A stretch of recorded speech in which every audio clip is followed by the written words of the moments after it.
Welcome to the Unbranded Leadership Podcast, where we discuss anything and everything about leadership and how we can improve on our journey through leadership. I'm your host, Mike DeStefano, and on today's episode, we have our guest, John Schmidt, who really needs no introduction. He's done some phenomenal things in the fire service when it comes to decon, as well as creating processes and resources for decontamination of our firefighters, primarily with PPE. Currently, he is on the convention circuit, basically going to multiple conferences, speaking about that, about how to create those processes, how to create those policies and systems to actually get your firefighters to decon their gear, and how we can do the best practices in order to keep our guys safe, clean, and healthy. All right, welcome, John Schmidt. I'm really excited to have you on the podcast today. So, first and foremost, Chief, can you tell us a quick bio, a quick introduction of yourself, your career, family, just you in general? Okay. Well, I appreciate you having me on. I always enjoy doing these because I get to share a little bit about my passion. I've A little bit about me. I've spent the last 39 years in the fire service. I started as a volunteer, moved into a career here in Pinellas County, Florida. Did it my career at the city of Seminole, and then I was able to spend some time also with St. Pete Beach Fire, and then up in Pasco County. And at the very end, I was able to go up and into Georgia, Northwest Georgia, and actually help start a fire department up there, which was very exciting, very challenging, but very exciting. I wish Chief Donato had started was starting to do what he's doing now, and when I was doing that, because it would have been nice to make a phone call or two to say, "Hey, Chief, I'm in the middle of this." So, but also, um, I've got my wife and I been married. We'll be married 25 years next year. This time next year. Congrats. Thank you. And I have three daughters. My oldest daughter passed away in 2019. But I have my two other daughters and three grandsons, which is awesome. Grandkids are awesome. They're the bomb. Right now I get to spend some time with my current job with Michael, going out and visiting a lot of fire departments and having discussions about how to build processes to keep their firefighters from or reduce their exposures to carcinogens and cancer causing contaminants. And so that's what I get to do. The fire service has been great to me for a lot of years. And I feel like this is my mission to kind of give back at this point in my life. I have the time, still have the passion, still have the energy. So as long as I have that, I want to keep on doing it. No doubt, no doubt. So for those that are watching or listening right now, you've probably seen John at a conference speaking recently about cancer prevention, cancer awareness, and the different ways that we can try to mitigate those things. Let's talk real quick about some of your experience, primarily at Pasco County. You were Division Chief of Health and Wellness, correct? Yes. So tell me about some of the cool things that you guys got to implement there while you were that position.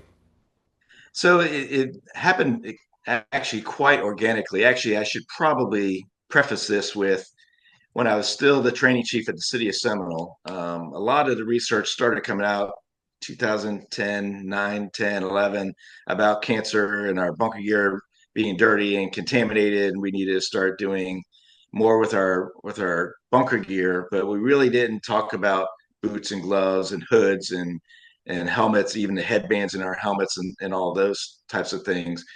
Started having conversations back then at the city of Seminole about that, but um, my thoughts, what we were able to implement basically in Pasco County is kind of where I was trying to go in Seminole at the time. Um, we had one of our firefighters, a friend of mine, actually, he and I went to elementary school together, who died of cancer. Uh, at that time, it was not considered a line of duty death. But I knew that we had to make a difference. He would come in my office after his treatments every week of after his cancer treatment, and was the guy who wore his hood around his neck, Hmm. and he was convinced that that's why he got the neck cancer that he did. And so we made it. I made it my mission that, I was not going to let one of our firefighters die in vain without making a change. He knew the reason. I knew the reason. So we just needed to implement something. So we started implementing a similar process back in the city of Seminole. But moving forward, when I got into Pasco County, I say organically because when they originally hired me as a logistics chief. And one of my marching orders when I first got there was to complete the process of buying a second set of gear for all of our firefighters. Well, the discussion was they thought it was going to be, 100 or less people, and ended up being almost 250 to 300 people. And, so that It's a the, big price difference.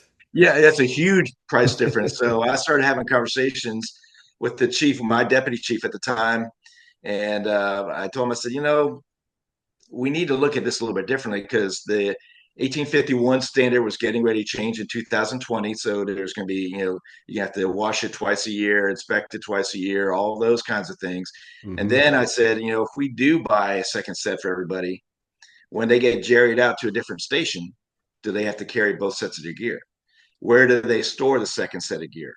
Um, then when it comes time to make sure it gets serviced, who's responsible for that? Is that going to be on me? Is that going to be on the firefighters? Is it going to be on the captain? How's it going to go? So that kind of conversation started going, and there was a lot of discussion about um, decon in Pasco County, and kind of moving forward in trying to implement something to protect our firefighters from the cancer, because the voice started getting louder and louder that everybody really needs to do something. And just organically in a conversation on my way home, the chief would call me and we talked basically on my way home. I had a 45-minute drive. He had a 45-minute drive. So we would chat, and I started talking to him. I said, in Pinellas County, I was the hazmat commander for the hazmat team towards the end of my career. Then hazmat, we set up a decon line, and this is how the process goes. So the reality, chief, we need to do that for every working fire. Every working fire we go to should be considered a hazmat. We know science tells us that there's 20 plus carcinogens that are generated through the fire and smoke and whatever's burning. And that's what And that's with clean burning materials. yes, yes. So we know that there is a lot of bad stuff out there, and our members are contaminated every single time we go and do the job. So why don't we do what we can to leave that nastiness on the scene, and let's move forward. At that time too, the clean cab conversation was really picking up Hmm. pace as well, and so we started talking about clean cab. And I love the concept of clean cab, but the reality is I don't know that we ever have a clean cab because our bunker gear is not airtight. So I take my Hmm. bunker gear off. I've been in a fire, whether it's a class A burn or it's a structure fire that I went to. I still smell like smoke. It's my hair, it's my skin, it's my duty uniform. And until I go back and wash all that and take a shower, I'm still off gassing. I'm still cross contaminating. So it's really about stopping cross contamination and minimizing our exposures. So building that process. And so he said, well, build it out. Let me know what that looks like. So I kind of did a PowerPoint, and built out, using the green buckets, washing on scene, getting some wipes on scene, having a process about our bunker gear. And this is where I started talking about, why don't we take back all the second sets of gear, because not everyone's going to be able to get a second set of gear. We'll just deliver it to the scene or deliver it to the station, exchange it, and then we'll have crews come back and we'll wash it. And then we'll actually, at that time, we were going to take it to our ISP.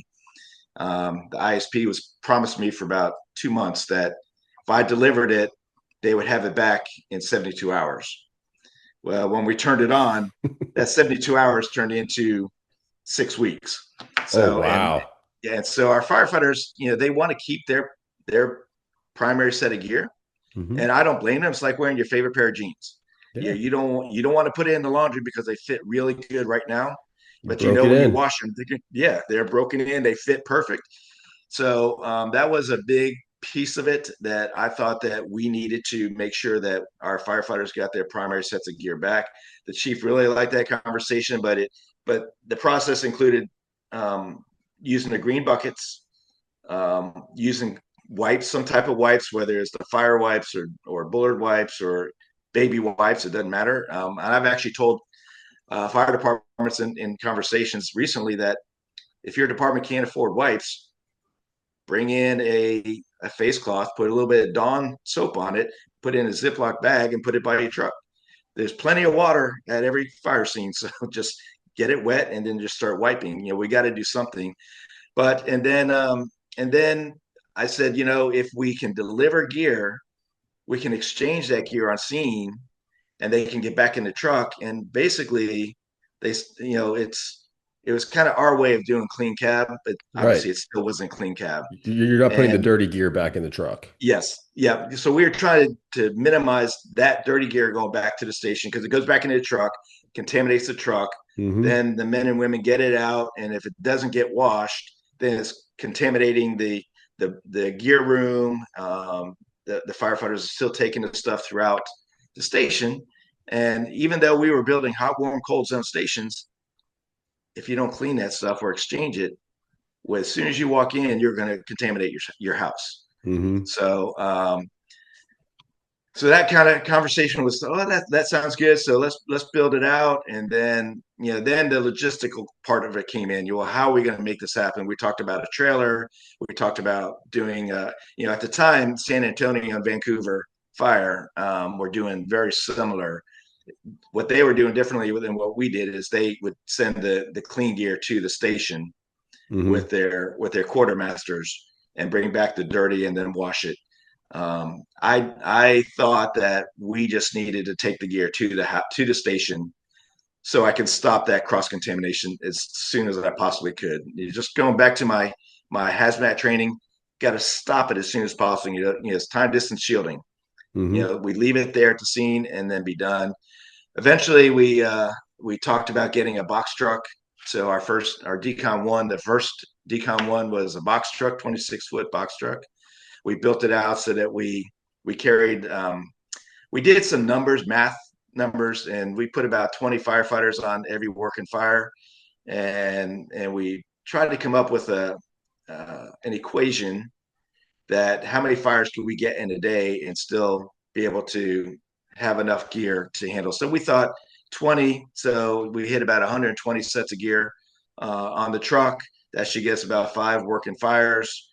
Um, we try to take the numbers and the Palm Beach County is doing a really good job about this right now, Hmm. calculating out, we have, 17% of our people wear this size coat, 20% of our people wear these size pants. And that's how they calculate to put the bunker gear on their trucks. And I was working towards that as well. Um, but, um, but there's always going to be those variables. You're still going to have, you might have, 20%, but then you're going to have 30% of the people on that particular fire. So you're still going to have to do something differently. But we built it out. I bought a bunch of hoods because at that time I needed extra hoods because I don't believe in, you go in, you come out. If that hood comes off, you don't try to put it back on. You're supposed to get a Hmm. clean one. And then we exchanged gloves too because I wanted to be able to wash gloves. So I was buying, 8,000 pairs of gloves, 8,000 hoods every year. Wow. Because well, we went through a lot. We're going through quite a few of them. Pasco County was doing about 200 fires a year. Hmm. So that's Yeah. I don't have those statistics with me, but we were washing, and when I say a piece, a coat is a piece. Bunker pants are a piece. We're doing 3,400 pieces of gear every year from our fires, not just doing and that didn't include when we did the inspections. Right. So, Yeah, so your kind two of, well, annual cleanings. yes, exactly. And because we were able to use, though, if our guys and girls were in fires when we got their gear, we were using Mm, that that's one of them. as, That makes sense. yes, yeah, but as long as it's 6 months apart. And but it was quite challenging to kind of build that out. And then when we got the truck, it got more exciting and we put it together. And at that time, we put one person on it, and the chief he was very supportive. Yeah, let's do this. But in that first week, we had like 3 or 4 fires in that first week, and the guys were like, Chief, this is a lot of work. And at that time, we were still delivering the bunker gear to the ISP. This wasn't even them washing the gear, but it was a lot of work on scene. And of course, they're like, well, we need a second person. I hear you. So that's when I started doing some documentation. You and I were talking about AI before you started the recording, Hmm. and the changes that's going to make. But it's all about data in the fire service. What kind of data are you gathering? So I put together a report that they got back to me, and I was able to generate spreadsheets and graphs and all that, take it to the fire chief and say, listen, their workload is this. This is the hours that they're working. This is how much gear they're moving. We really need to have 2 people. And so we got approval for a second person. And then we built the huge truck. And that was an exciting process. And then we were able, the original plan was the original truck, the box truck was going to be the backup, but the call volume was just crazy. Pasco County is 850 square miles. So Yeah. when there's really not a central station. And even if there was, there's still some rides that were 45 minutes to an hour and a half to get to the fire scene. So and then there's some that hinders the participation. Hmm. The guys and girls that aren't seen, they're ready to get out. If you're taking an hour and a half to get there, a lot of times our fires are done in 20 minutes, right? A Hmm. majority of them. There's a few that linger on, but I would say the bread and butter fires that we go to, 20, 30 minutes and we're done. Most of the companies get to leave, but those companies were also in the IDLH and they needed to come out. My thought is if you're breathing smoke or you're in the smoke, you need to change your gear because of the contaminants. We have a lot of discussions back then, and I still have discussions about when you should clean. And my personal opinion is if you're in smoke, you need to get it changed. And I've even lately have had conversations about the burnt food. You go to Hmm. the food on the stove. We all have the particularly the IFF is talking a lot about PFAS in our bunker gear and all that, but PFAS is everywhere. And oh, by the way, it's on those no stick pans Hmm. that we have in all of our homes, and they just burned up with food on it. It's creating contaminants that we need to address. And how many times have our firefighters gone into those even without wearing the SCBA's because they can Yeah. you pull up, you can smell it's food, so you go in, they don't even put on air, and they go in and they think it's nothing. And I'd rather err on the side of caution. Wear your SCBA, breathe the good air that you know is good, change out your bunker gear, put a new bottle on the air pack, and you're good to go after that call's over. Change everything out like it's a bad fire because it probably is if it's burning all that PFAS. Well, I'm it's pretty kind of like sure going that. on a fire alarm. You treat a fire Yep, alarm like it's a real fire. You establish command, you go through the yep, process, and then when it's exactly. time to do it the other way, and it's Yep, actually a real call, you're yep. ready. Well, and that's exactly the reason why I want to do that. It's that building that muscle memory Hmm. and making sure we do it over and over and over and do it the right way over and over. If we don't do it the right way, that's when somebody gets hurt or somebody forgets to do something, and it's just we've got to be we have got to be our best advocates, and that means we get paid to be firefighters, and anytime that bell rings and it's a fire type call, we need to treat it like it's Hmm. blazing, and when we get there, if it's not okay, then you can stand down. But in the meantime, let's be prepared to do the right thing. But I truly believe that anytime our people are in IDLH breathing on their mask, they need to be going through full decon, whatever that is for your organization. That's what it needs to be. In Pasco, I get asked all the time, well, you think it should be like Pasco? No, I don't. In fact, most departments I talk to, I don't necessarily encourage buying a truck and all that. I think that's a great way to do it. Hmm. but I was fortunate is that we had impact fee money and all that kind of stuff to help put that process in place. But but there are other ways that you can put a process in place without having to do that. And putting bags. Before I left the city of Seminole, we were putting our dirty bunker gear in bags, tying them up, putting duct tape around them, putting them in the back of the truck. I mean, that's basically what we were doing in Pasco, except it was going on the decon truck, and the decon guys would take it back and disassemble it and put it in the extractors and wash them and then take them out, inspect them, uh, uh, reassemble them, fold them up nice, and put them in a bag and take them back to the shift the next day. That was really the biggest difference. So here's the question for you. You talked about the decon of the gloves, talked about the hood, talked about the gear. What about our helmet and air packs? So, go back to my time at Seminole. I actually was a shift chief before I was the training chief, and we had a early morning fire, and at that time we really weren't doing anything as far as decon, but the research was out there, and I was diving heavy into the research about the cancer, about cleaning our gear and all that. We were pretty good in Seminole about exchanging hoods, but we were each assigned two hoods, and where Hmm. that second hood was stored, that was always the variable. Um, Yeah. but at this fire, we did what we normally did, and then the day went on. We had an extrication about 1 or 2 o'clock in the afternoon, Hmm. and uh, we got the patient out. Patient's off to the hospital. The crews are there cleaning up. But it's a pretty decent extrication. Helmets come off, coats come off, and black rings across Yep. the forehead.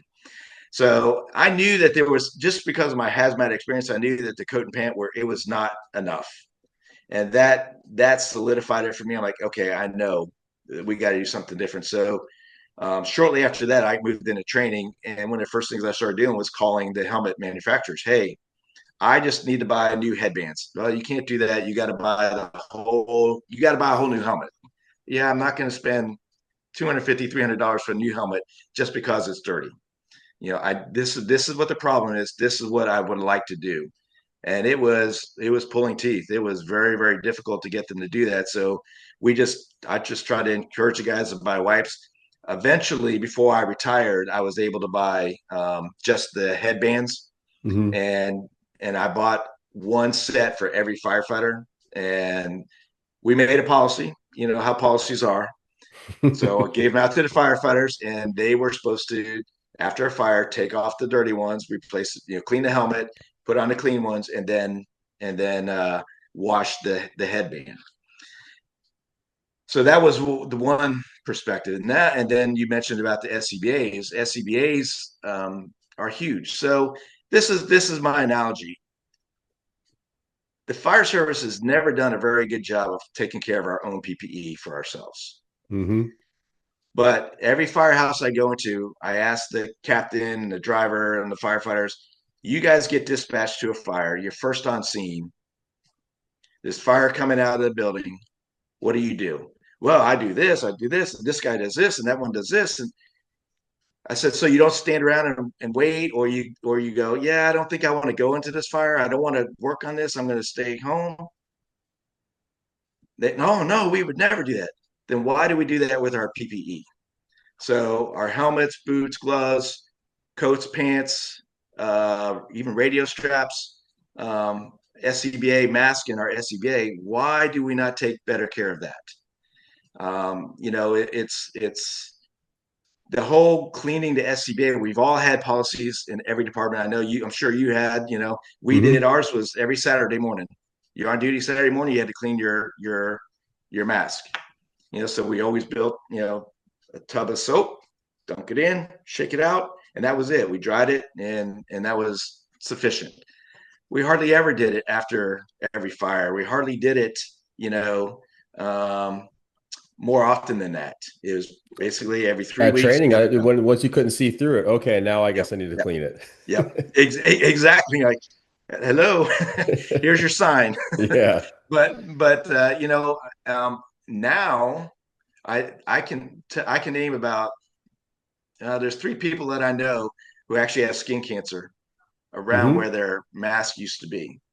So the when I was in Pasco, I started researching about, is there a better way to wash our SCBAs and our masks? And and I found 2 companies that did, Solo Rescue and then Myco. And I was able to do a little bit more research and go, yeah, okay, this makes sense. And the biggest sense that it makes to me as a chief officer is now I have a consistent wash. So I Hmm. can have, and I'm just throwing out A, B, and C shift, right? Maybe I should add D shift in there too because there's so many D shifts. So Yeah. no one thinks I'm picking on anybody. But you know, A shift, A shift might participate 30% of the time, meaning that 30% of their people will actually wash their SCBA and their mask. B shift maybe 40 to 50%. C shift maybe 60, 70%. Maybe D shift is 80+%. And then, but even still, if those percentages still go up, but what is the quality of the wash? Hmm. Is it just dunking it in a bucket? And those packets, they're intended for one per mask, not one for the Right. whole station.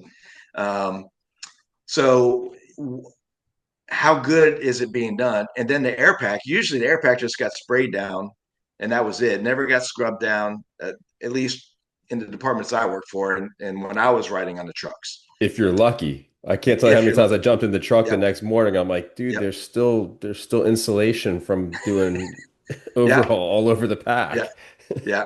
Yeah. I will admit there was once I know for a fact that I recall one time where I had another officer call me out on it, but we had just gotten back. We had literally just pulled in the station at shift change. Like, yeah, you're right. I should have done it at the scene. I didn't. We were just anxious to get back and to be able to go home. But I tried to be pretty good about it. And then the more I learned about the cancer, and particularly as a training chief, I had 3 sets of bunker gear when I was at the city of Seminole.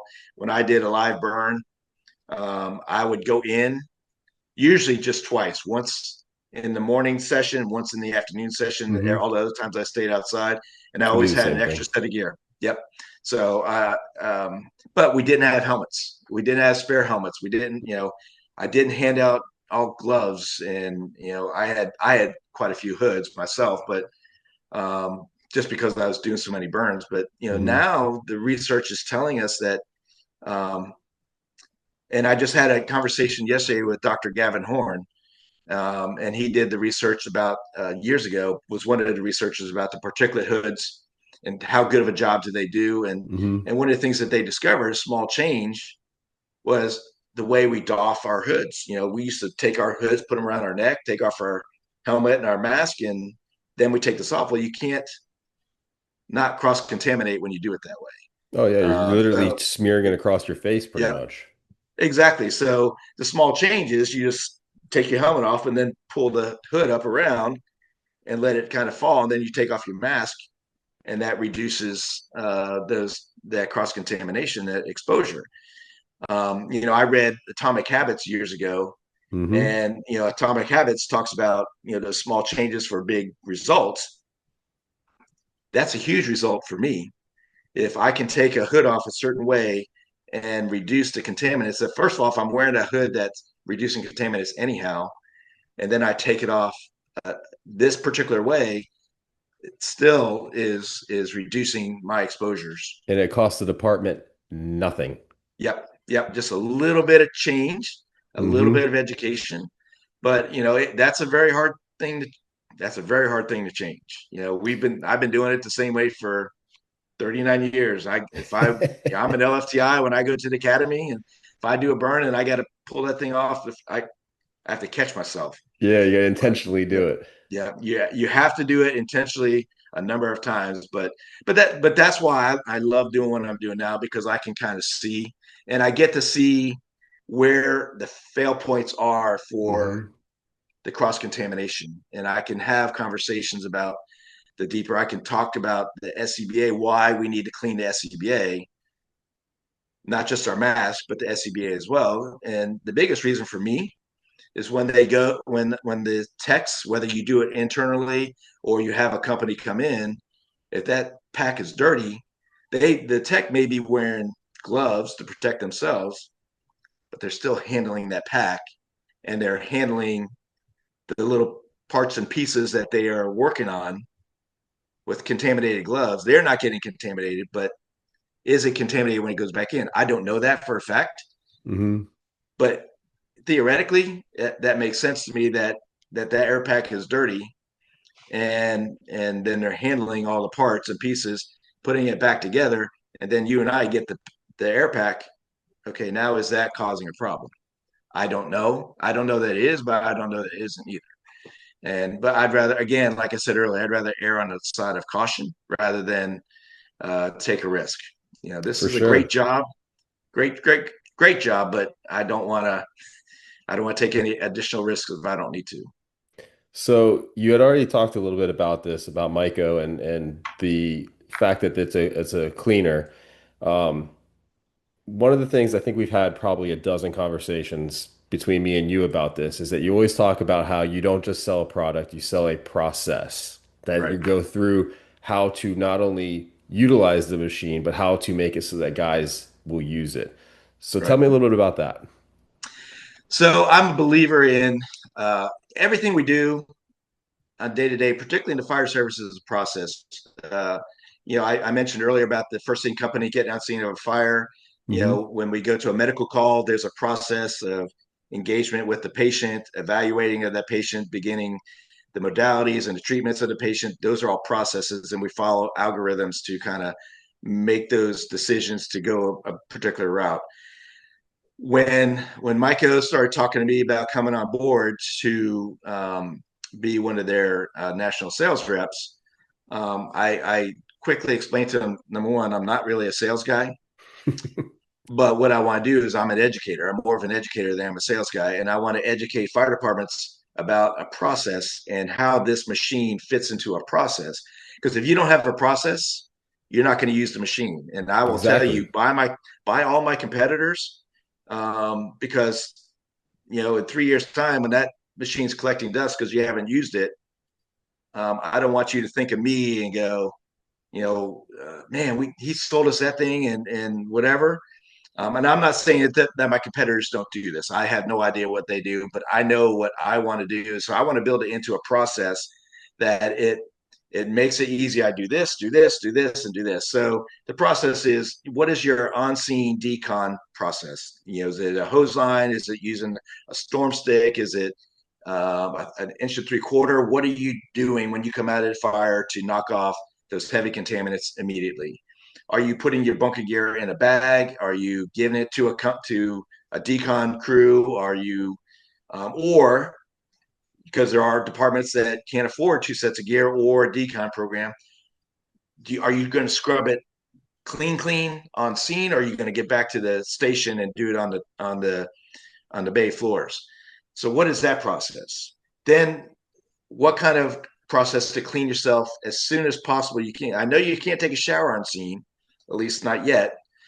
But wipes, what kind of wipes do you have? And I mentioned it earlier about, whether it's the fire wipes, whether it's the decon wipes, whether it's, there's all kinds of Just something. decon wipes. Yes, whatever that is. And that's why I like to share, about the face cloth, that just put it, some Dawn soap on it and just put it in a Hmm. Ziploc bag, and then you just get it wet and then you can wash. Um, and then, so what does that look like? And then there's the cleaning up on scene. You're gonna still have to do gross decon of your equipment. So your irons, the nozzle, your air pack, your mask, that all needs to get knocked down. And then when you get back to the station, at Pasco, we were fortunate because we delivered the Myco top clean washers to the scene on Decon 1. Hmm. So the men and women were able to wash their SCBAs and their masks, their helmets on scene. They can actually That's do their boots and amazing. gloves as well. That's so So cool. yeah, it there's a time factor there. Hmm. I'm actually doing a research project, trying to figure out, why firefighters will or will not participate in some type of decon program. That's a I good talked to, research project. yes, yep. So it's yeah, there's the reasonings, and that the reasons I've heard are, I don't want to say they're invalid. They are valid, but it's, I think when you try to make it personal, and I try to make this process personal, because if I tell you to do it for you, so you can do it for your family, I can do it for me and my family. It doesn't matter. I don't have to do it for my captain. I don't have to do it for my chief. I don't have to do it for my department. I'm doing it because I need to do it for me, because it's the Hmm. right thing for me to be able to be the husband, the father, the grandfather, the uncle, that I need to be, because this job doesn't define me. This I'm a dad, I'm a brother, I'm a son, I'm a husband, I'm an uncle, grandfather before I'm a firefighter. Hmm. And you're the same. You're a brother, you're a son, all of that before you're a firefighter. We can't allow our profession to define us. It's a Amen. noble career. It's great, but I need to make it personal. So I try to explain to the departments that talk to me about purchasing, one of our washers is, well, chief, I really need you to have a process, because if you don't have the process, it's never going to get used. And if it's, this is the first part, this is the second, this is the third, and this is the fourth, you fit it in. This is how it makes sense. I was just in Georgia last 2 weeks ago, and they were building a process, and that process was, they all have two sets of gear. I said, well, great, you have two sets of gear. What's your policy? What do you do? Do you do you wear that gear until tomorrow when you go home, and then you put it in to get it washed, or do you come back and you exchange it for your second set and wash it immediately? Just because you have two sets of gear, what does that policy look like Right. for you? And are you going to What are you follow it? what are you doing with it? Yep. Yep. So as a chief, I know that we have policies, but you have to have that enforcement. And I'd rather they did it because it was the right thing to do and they were taking care of themselves than to try to follow the policy. Um, but they would come back, and they would put their second set of gear in service, put the dirty gear into the extractors, and now that they had the washers, they were putting the SCBAs in. In fact, the one day the captain said, well, we're going to wash every SCBA in this house. And they had three companies at the house. I'm like, that's pretty cool. So he Hmm. lined it all up, and so they were buying in, and they were building their process as they go, because that was one piece that was missing, and they didn't get it. But after 4 days of having conversations with them, they were starting to get it. And so it's exciting to see, because it's exciting to see them buy the process. It's not, they're Hmm. not buying me, they're not buying the machine. It's the process to minimize their exposure, to reduce their cross contamination, and that's where we need to go. I mean, I could get on my soapbox, and so So I'm not so we I'm look not at trying to take this. over. We look at a brand new firefighter.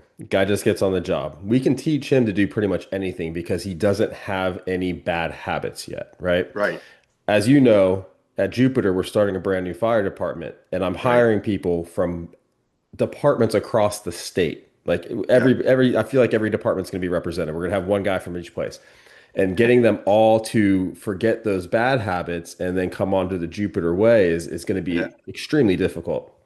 yeah, So I asked you this because we know that firefighters hate two things: the way yeah, things are and change. yeah. So when you do start implementing these processes and you have the guy that's pushing back on you, maybe it's a captain, maybe it's a chief, maybe it's, whoever.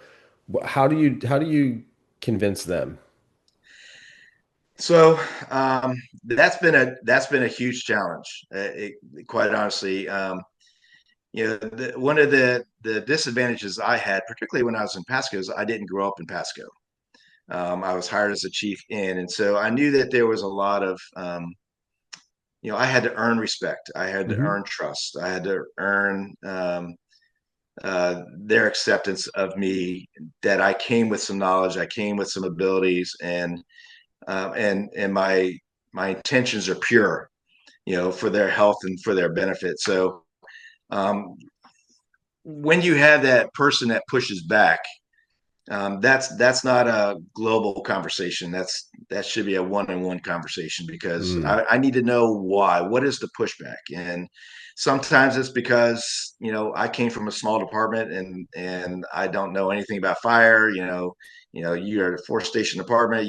You don't know anything about fire. Well, I'm sorry. We fought. We're in the same area of Florida. Our fires are pretty much the same. We just didn't have the volume, and I get that. Have that conversation about fighting fire and our tactics and strategies versus the clean or dirty, because the clean and dirty is where it's at. And I always try to turn around and have this conversation and make it personal. Listen, don't do it for me. I'm not asking you to do it for me. I'm not asking you to do it for anybody else.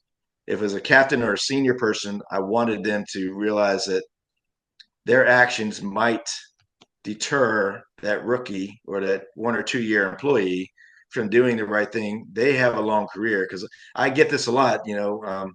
Well, I've got 23 years in. Why should I bother with that now? I get that about even physicals. Oh why should I man, get a physical now? And need it so more my than answer to ever. that, yeah, I said, well, you put 25 years in to earn your benefit, and you should use every day of that benefit.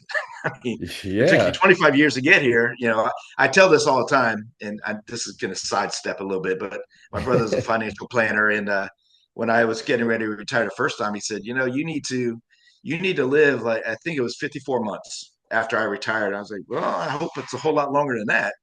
I said, what is significant about that? He goes, that is how long it's going to take for you to get your money back. So every Oh, check, okay. every check, part of my money goes into my pension to buy Hmm. my benefit. I'm getting my money back. That's how long it took me to get my money back. Month 55, now I'm earning my benefit. So I want the men and women to get to realize and live in their benefit, Mm. because the actuaries, we all know what they say, 8 to 10 years and you're dead. And Hmm. so they're making a lot of money on the fact that we're probably going to die 8 to 10 years after we retire. Hmm. So I would like to. I probably shouldn't say this out loud, but I would like to break the bank. I mean, Yeah, no, if we that can makes get our sense. firefighters living 25, 30 years, if you work 25, 30 years and you live 25, 30 years, Director Rice was doing a 30 for 30 podcast. And that was Hmm. the premise. You put in 30, you should be able to live 30 after the fact. And that's exactly what I want. And that's the conversation I try to have with those naysayers. Bring it back. And of course, I always ask, well, what about it?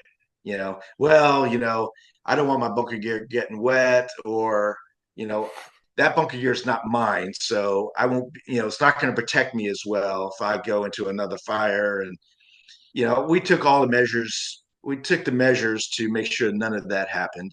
The bunker gear that you were going to be in was compliant. It had been inspected. I've now documented it all. So if it wasn't your exact size, maybe the sleeve was a little bit longer, maybe it Hmm. was a little bit shorter, the pants were a little bit shorter, but it was not putting you at risk. Right. And if your coat size wasn't there, we would go up one size, but we never went down, for all the right reasons. But our goal was to give everybody their exact size if we could make that happen. So those are some of the excuses that I would hear, which I get it. Or they want to, well, Chief, I want to be able to, if another fire comes in, I have to be ready to go. Well, you know what? Um, I'm actually working with a chief from FDNY right now, because he wants to implement a similar system in the battalion that he's one of the battalions he's in charge of. And I was like, yeah, because my uncle was a New York City cop, and his cousin was a FDNY, and he and I had conversation. They have a fire basically every minute of every day somewhere in the five Hmm. bureaus in New York City. Um, and they had multiple fires in a shift, but it wasn't as often going from one working job to the next. Right. You might go back to the house, might get back to the house and then have to turn and go. But, leaving one place to go to another, in my 39 years, I did it once. Hmm. And, the likelihood of that happening. So for me, that excuse is a weak excuse, You know what I but love about that excuse is that how many fires do you come out of that either you're wet because you were on the hose line or you're soaked anyway from sweat? yep, yep, Your gear's yep, already wet. You're not yeah, getting it wetter, you yeah, know? exactly. Yeah. But you know how it goes. Those Hmm. conversations only go one direction. So, and that's why I never try to offend them. I try to embrace them and tell them that I care about them. I care about their family, and I just want them to make it personal. This is, a very personal thing. Pasco County, we had one of my decon guys died of brain cancer, Jason Tucker, and he was he was someone that everybody looked up to. And his last few years, he spent in the training division talking to our new recruits. You need to do this. You need to participate because you don't want to end up wearing. And he had a mask from when he would get his radiation because he had brain cancer. He goes, you can either wear your SCBA mask or you can wear this mask. It's your choice. Wow, that's And impactful. that is extremely powerful. And I just, I had two guys that I respected a lot. Both of them died of cancer, and I do not want to allow their deaths to go unnoticed because they both spoke about cancer and they know the reason why they got cancer is because of the job. Hmm. Of course, now IR tells us that if you get cancer as a firefighter, it's because of the job. Hmm. Now we just got to get Tallahassee to realize that any cancer we get is a presumptive cancer. But Getting that's closer, another that's a getting battle for closer. someone else. I don't have the energy for that one. So one of the things you had mentioned, and I really like this, is that when it comes to talking to the senior guys, the captains, the lieutenants, the battalion chiefs, that if they don't do it, they discredit it. That those younger guys, even if they were brought up in that culture, in that process of decontaminating their gear, they're going to still see the senior guy and go, well, if he's not doing it, I'm not going to do it. And that speaks a lot to the whole fact of leading by example. Yeah, Your example can be either positive or negative. Whatever you're yeah, doing, others are going to see and they're going to imitate. yeah. So that leads me a little bit to my next question I have for you, and we're kind of leading more into the leadership attributes of things. Is Okay. what kind of attributes do you think makes for a good fire chief or leader in the fire service in general? Yeah, no, and I don't want to sound cliche, but I've always kind of been that servant leader. Hmm. But as a chief officer, you have to turn on all the different attributes of the stereotypical leadership roles, Hmm. right? But I think that you know we have to lead by example, and that doesn't mean by our mouth. If a fire chief goes on a fire scene or a fire chief goes to the training center to get into a burn, and the policy of that agency is you come out, you go through decon. Well, you better go through decon Hmm. and let the men and women know, number one, that you, because what that tells me is I care about me, I care about my family, the people I love and care about. um, but that also spreads because we're family, that I care about you and I'm going to be here for you. I'm going to be here Hmm. to help protect you. And as a chief, yeah, I'm probably not going to be on a hose line, but there's other ways that I can help protect you. So um, it's the leadership role of chiefs is very important. But I also think one of the most important things about leadership is it's not me. The higher I've gone in rank, the more it's about the men and women who do the job. And I need to be that worker bee to make sure they have everything that they need to do the job, whether it's equipment, whether it's PPE, whether it's apparatus, whether it's education and training. What is it that they need to do their job the best that they can do? And I also need to identify those men and women who I think are going to be great leaders, and develop them and encourage them and build them up to be that leader that um, that they can be. Be all that you can be. Who was it? The Army used to say that. Be all Yep. that you can be, and I remember doing interviews, and then when the recruit classes would come in, kind of picking them out, and I should have started writing down names, and I probably should have laid a few bets down because I probably would have done pretty well. Because a lot of them, they end up being those leaders. They get hmm promoted to the drivers, to the captains, and all of those things, and it's awesome to see them kind of grow and become who they can be. I don't want them to be me. I'm not trying to build a leader to be exactly like me, because Yeah, we don't there's want a clones. no, and I don't want there to be another one of me, because I know all my faults and all my hmm failure points. I want you to be better than me, and Amen. that's the conversation I have, going even back about the decon. Palm Beach County has talked to me about. I helped, kind of talk them through some things, and they're building the program that they're building now. And I told Neil, I said, Chief, just do it better than Pasco. The hmm next one, I said, I promise you. And the next one besides you, I'm going to tell them to do it better than Palm Beach.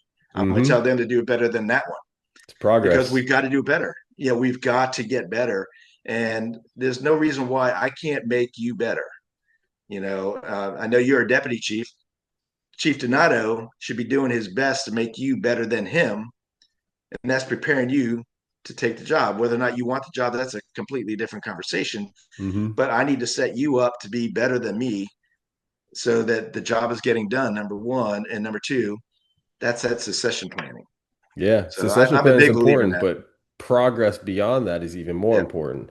Like you Yes. said, if the next person, if the person who's above me trains me to be better than them, and then I take that spot and I train the next person to be better than me, all we're doing is seeing that graph go higher and Yep. higher, and Yep.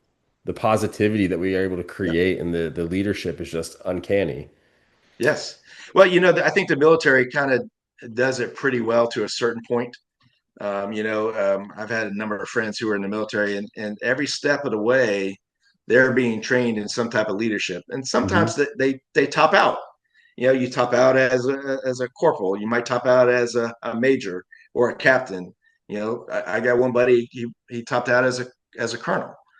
So that everybody's different, but they still try to maximize what they can out of every individual. And I think that's what we need to do.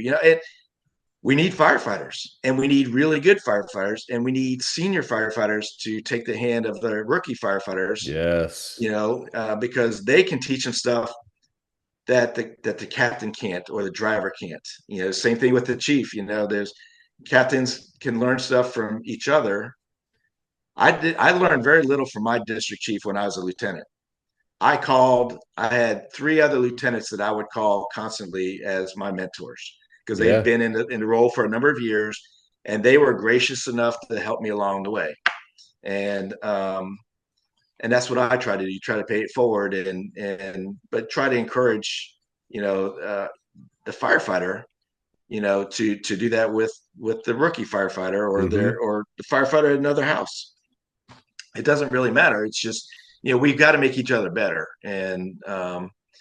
But we have to, as the saying goes, we're better together. hmm So we've got to work together. We can't work against each other. And that's where, I really try to bring this together. And I always make the analogy to sports. I grew up playing soccer, and Yeah. I coached a lot. And, that there is no better equalizer than a sports field, hmm whether it's soccer, football, baseball, basketball, whatever. It equalizes very, very rapidly. And I always make the analogy only because they have five basketball players. I don't want five Magic Johnsons. I don't want five hmm Michael. Um, I just lost his name. Jordan. Jordan. Of course, I know Scottie Michael Pippen. Jordan. He's got a Yeah, house in yeah, Jupiter. that's right. But I want all those guys on my team, but I hmm don't want five of them. like I mentioned Exactly. earlier, I don't want to make a clone of me. I need to make someone who's better than me. And but you have to be real with them too. You have to, okay, my weakness is this, and this is how I handle my weakness. This is what I see, or what do you think your weakness is? Let's how do we improve that or make that better? Let's turn that into a positive or turn that into a strength. Those you have to have those conversations, and you have to be willing to have those conversations. So Absolutely. I think that that's what you have to do as a chief. So to round it out, last question I have for you, and it's a question I usually ask all the guests, is if you have one nugget of wisdom that you could give to an up and coming leader or even a current leader who's just, on their journey, what would it be? I would say to don't think that they are so important. Don't think that you are so important in your role that you can't be humble enough to go out and be that worker bee to help your people be better. I think it's so important that um, we can't make our name so important in that position that we think that when we leave, the place is going to fall apart. No Um, kidding. in fact, when I step out, I should be comfortable knowing that things are going to continue. Maybe not the way I did it, but it's going to continue in a forward motion. So don't the nugget I would say is don't think that you are so important in that role and that you have to make yourself so important in that role that everybody comes to you and they awe you and whatever. Um, but be willing to put on your work boots and go be that worker bee to make sure that the men and women you work with have everything that they need to do the job. I And think you nailed it before too. anywhere. I What's think you that? nailed it before as well when you said that, you're training the next person to be better than you. If Yep. you walk away from a position at an organization and it falls apart, you failed.